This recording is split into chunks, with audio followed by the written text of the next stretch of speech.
رسول الله رسول الله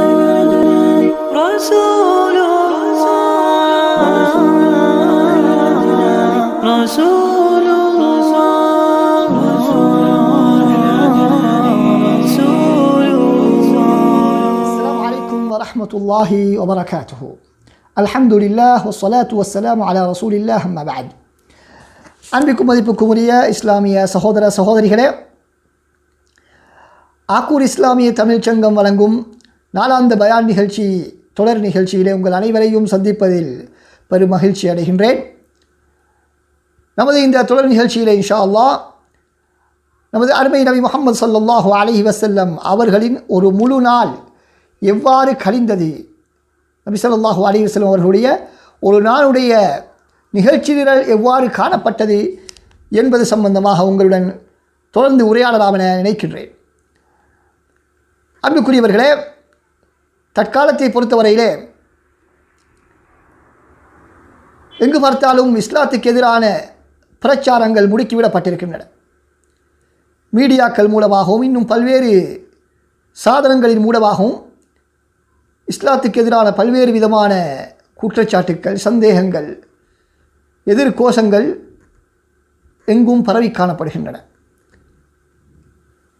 அதில் மிக முக்கியமாக நபி ஸல்லல்லாஹு அலைஹி வஸல்லம் அவர்களை பற்றி தவறான முறையிலே பல்வேறு விதமான பிரச்சாரங்கள் மேற்கொள்ளப்படுகின்றன. இந்த நேரத்திலே நபி ஸல்லல்லாஹு அலைஹி வஸல்லம் அவர்களை தமது உயிருக்கும் மேலால் நேசிக்கும் பல கோடி மக்களுடைய உள்ளத்திலே மிக பெரும் ஒரு கவலை தோன்றியிருக்கிறது. இந்த கவலையை ஒவ்வொருவரும் ஒவ்வொரு விதமாக வெளிப்படுத்தி வருகின்றார்கள். அதிலே சிலர் அறிவுபூர்வமாக அந்த கருத்துக்களுக்கு மறுப்பளித்து வருகின்றார்கள். இன்னும் சிலர் அதனை மிகவும் கடுமையான முறையிலே எதிர்த்து தாக்கி வருகின்றார்கள். இன்னும் சிலர் பகிஷ்கரிப்பு நடவடிக்கைகளில் ஈடுபட்டு வருகிறார்கள். இப்படி பல்வேறு விதமாக முஸ்லிம் சமுதாயம் தமது எதிர்ப்பை தெரிவித்து வருகின்றது. அன்புக்குரிய சகோதரர்களே, உண்மையிலேயே நாம் எவ்வாறான எதிர்ப்புகளை வெளியிட வேண்டும் என்று பார்த்தால், சிந்திக்கும் பொழுது இந்த இஸ்லாத்துக்கு எதிரான கருத்துக்களை, குறிப்பாக நபி ஸல்லல்லாஹு அலைஹி வஸல்லம் அவர்களை ஏளனமாக சித்தரிக்கக்கூடிய இவர்களுடைய நோக்கங்களை நாம் புரிந்து கொண்டால் அதற்கேற்றாற்போல் நமது மறுப்புகளை வழங்க முடியும். இன்று ஏன் இஸ்லாத்துக்கு எதிரான இவ்வளவு பிரச்சாரங்கள் முடுக்கிவிடப்பட்டிருக்கின்றன என்று சொன்னால், இஸ்லாத்தை ஏற்றுக்கொள்ளக்கூடிய மக்களுடைய எண்ணிக்கை நாளுக்கு நாள் அதிகரித்து கொண்டே செல்கின்றது. உலகெங்கிலும் இஸ்லாத்துக்குள் மக்கள் நுழையக்கூடிய வீதம் அதிகரித்து கொண்டே செல்வதை பார்ப்பது அவர்களுக்கு சகிக்க முடியவில்லை, பார்த்து கொண்டிருக்க முடியவில்லை. எனவே இஸ்லாத்துக்கு எதிரான தவறான பிரச்சாரங்களை அவர்கள் முடுக்கிவிடுகிறார்கள். அதே போன்று முஸ்லிம்களுக்கு மத்தியிலே இஸ்லாத்தை பற்றி ஒரு அவநம்பிக்கையை உருவாக்க வேண்டும் என்ற எண்ணத்திலே இவ்வாறான நடவடிக்கைகளில் அவர்கள் ஈடுபடுகின்றார்கள். அன்பார்ந்த சகோதரர்களே, அப்படி என்று சொன்னால் இதற்கான பதிலை நாம் எவ்வாறு வழங்க வேண்டும் என்று கேட்டால்,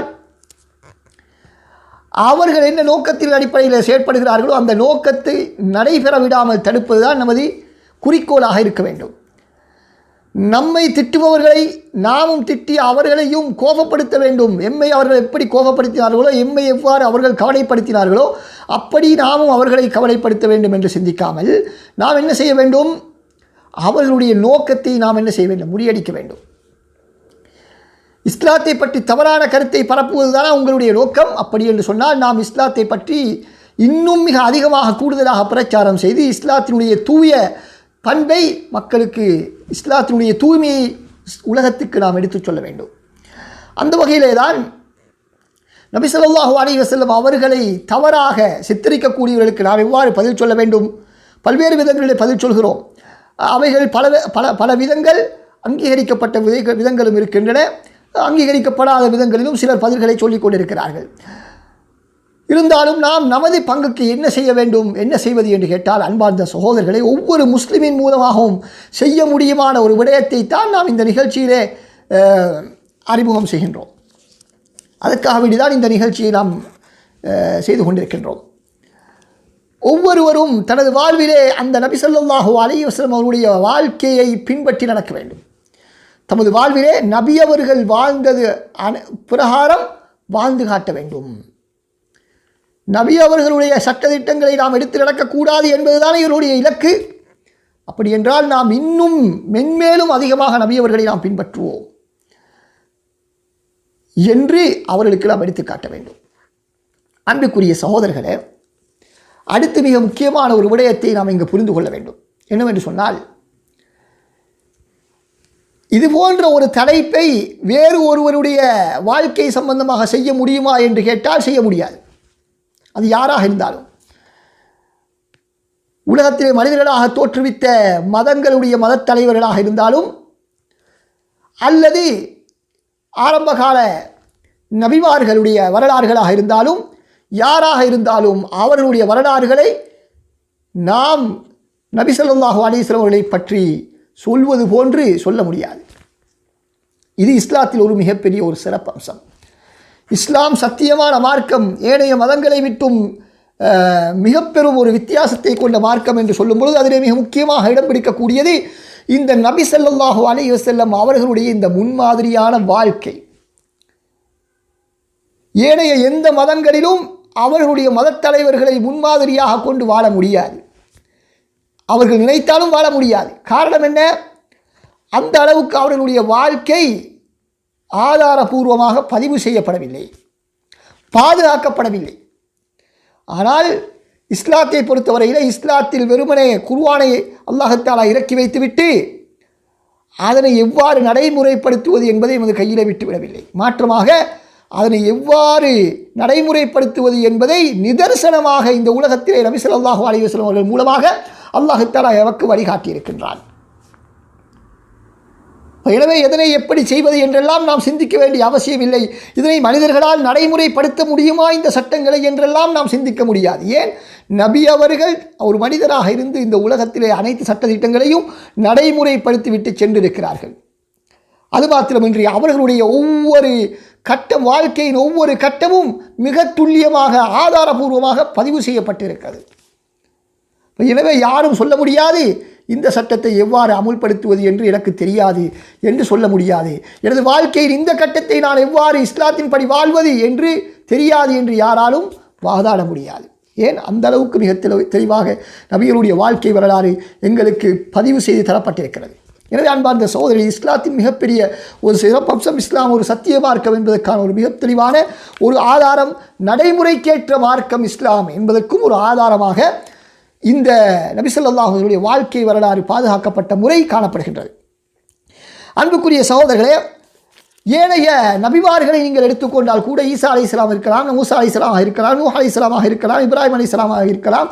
யாராக இருந்தாலும் அவருடைய வாழ்க்கை வரலாறுகளை நாம் ஆதாரபூர்வமான வாழ்க்கை வரலாறுகளை ஒன்று திரட்டி பார்த்தால் ஒரு சில நாட்களுடைய செயற்பாடுகளைத்தான் நம்மால் அங்கு காண முடியும், அல்லது ஓரிரு வாரங்களுடைய நிகழ்ச்சிகளைத்தான் நாம் அங்கே வரலாறுகளைத்தான் சம்பவங்களைத்தான் காண முடியும். ஆனால் நபி ஸல்லல்லாஹு அலைஹி வஸல்லம் அவர்களுக்கு நுபுவத் கிடைத்ததிலிருந்து மாத்திரமில்லை, அவர்கள் பிறந்ததிலிருந்து கூட அவருடைய வாழ்க்கை எப்படி காணப்பட்டது என்பதை அழகாக வரலாற்று ஆசிரியர்கள் எங்களுக்கு பாதுகாத்து வைத்திருக்கிறார்கள்.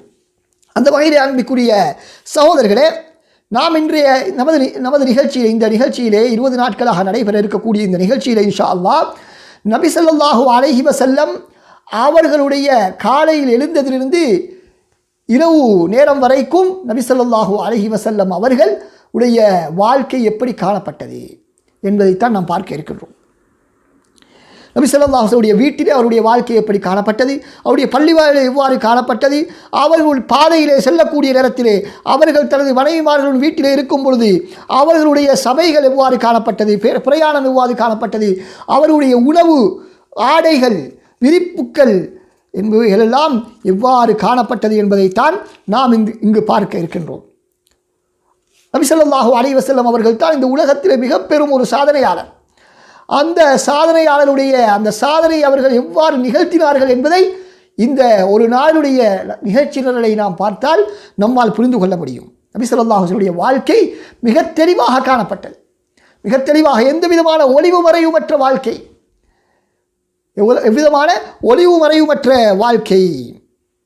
தெரியாத ஒரு பக்கம் கிடையாது. நபி அவருடைய வாழ்க்கையிலே தெரியாத மறைமுகமான ஒரு பக்கம் என்பது கிடையாது. நபி அவர்களுடைய வீட்டினுள் அவர்கள் எவ்வாறு இருந்தார்கள், தமது மனைவிமாருடன் எவ்வாறு உரையாடினார்கள், தனது வாழ்க்கையை எவ்வாறு, குடும்ப வாழ்க்கையை எவ்வாறு நபி ஸல்லல்லாஹு அலைஹி வஸல்லம் அவர்கள் நிகழ்த்தினார்கள், எந்த அளவுக்கு என்று சொன்னால் அவர்கள் உறங்கக்கூடிய நேரத்தில் அவர்கள் எப்படி மூச்சு விடுவார்கள், அவர்கள் எழுந்தால் என்ன துஆவை ஓதுவார்கள் என்ற அளவுக்கு நபி ஸல்லல்லாஹு அலைஹி வஸல்லம் அவர்களை சூழ இருந்த மக்கள் நபி அவர்களை கண்காணிப்பு சிசிடிவி கேமராக்கள் போன்று அவதானித்து எங்களுக்கு ஒவ்வொரு விடயங்களையும் அணுவணுவாக மிக துல்லியமாக எடுத்துரைத்திருக்கிறார்கள். எனவே அன்பார்ந்த சகோதரரே, இப்படியாக அழகான முறையிலே பதிவு செய்யப்பட்ட அந்த வரலாற்றை தான் நாம் இன்ஷா அல்லாஹ் தொடர்ந்து நமது நிகழ்ச்சியிலே பார்க்க இருக்கின்றோம். எனவே இறுதி வரைக்கும் 20 நாட்களுடைய நிகழ்ச்சிகளையும் தொடர்ந்திருந்து நமது நிகழ்ச்சிகளை அவதானித்து இன்ஷா அல்லாஹ் இறுதியிலே கேட்கப்படக்கூடிய கேள்விகளுக்கு பதிலளித்து நபிகள் ஸல்லல்லாஹு அலைஹி வஸல்லம் வரலாறு சம்பந்தமாக வழங்கப்படக்கூடிய வெற்றி புத்தகங்களை நீங்கள் பெற்று செல்லுங்கள். சான்றிதழ்களையும் உங்களுக்கு அடைந்து கொள்ளக்கூடிய பாக்கியம் இருக்கிறது, சந்தர்ப்பம் இருக்கிறது. அதற்காக வேண்டி இந்த இஸ்லாமிய தமிழ் சங்கம் உங்களுக்கு ஏற்பாடுகளை செய்திருக்கிறது. வஆஹிரு தஅவானா அல்ஹம்துலில்லாஹி ரப்பில் ஆலமீன். வஸ்ஸலாமு அலைக்கும் வரஹ்மத்துல்லாஹி வபரகாத்துஹு.